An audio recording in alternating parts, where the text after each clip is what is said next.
নির্বাচনে আমাদের সঙ্গে যুদ্ধ হবে এমন একটি দলের যারা ধর্মান্ধ, যেরকম ইন্ডিয়ায় বিজেপি আছে, এই বাংলাদেশেও তারা আছে, তারা ধর্মের উপর রাজনীতি করে। আমরা আপনাদেরকে অনুরোধ করবো, আগামী নির্বাচনে আমাদের সঙ্গে থাকেন। আপনাদের যথাযথ মর্যাদা রক্ষা করার দায়িত্ব শুধু আমার না, আমাদের পার্টির ভারপ্রাপ্ত চেয়ারম্যান জনাব তারেক রহমানের। আমি আর কিছু বলবো না, একটা কথা বলবো, আগামী নির্বাচনে যে যাই ভোট না কেন ইনশাআল্লাহ ধানের শীষের প্রার্থীরা সরকার গঠন করবে। আপনারা ওই সাতক্ষীরা দু একটা সিট আর বিভিন্ন জায়গায় দু একটা সিট দিয়ে সরকার গঠন হয় না। আপনারা আপনাদের উন্নতির জন্য এই ধানের শীষের সঙ্গে থাকবেন।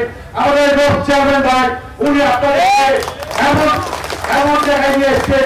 আমি আজকে যে জনসংখ্যা দেখছি একটা ইউনিয়নের এই একটা মিটিং এর মধ্যে, আমার বিশ্বাস এইখানে রব ভাই আপনাদের সরকার 80 ভোট ধানের শীষের ভোটেই করবেন।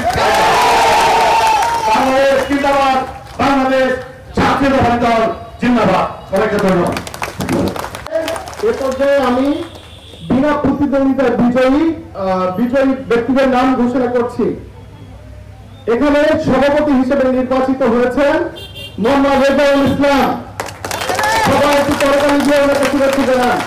সাধারণ সম্পাদক হিসেবে এখানে বিজয়ী হয়েছেন মোহাম্মদ হাদিউজ্জামান বাদশাহ। সাংগঠনিক সম্পাদক হিসেবে নির্বাচিত হয়েছেন মোহাম্মদ মুস্তাফিজুর রহমান চান্দু। আমি বিজয়ী তিনজন ব্যক্তিকে আমার ব্যক্তিগত পক্ষ থেকে, আমার সাংগঠনিক টিমের পক্ষ থেকে এবং জেলা বিএনপির পক্ষ থেকে উষ্ণ অভিনন্দন এবং শুভেচ্ছা জানাচ্ছি।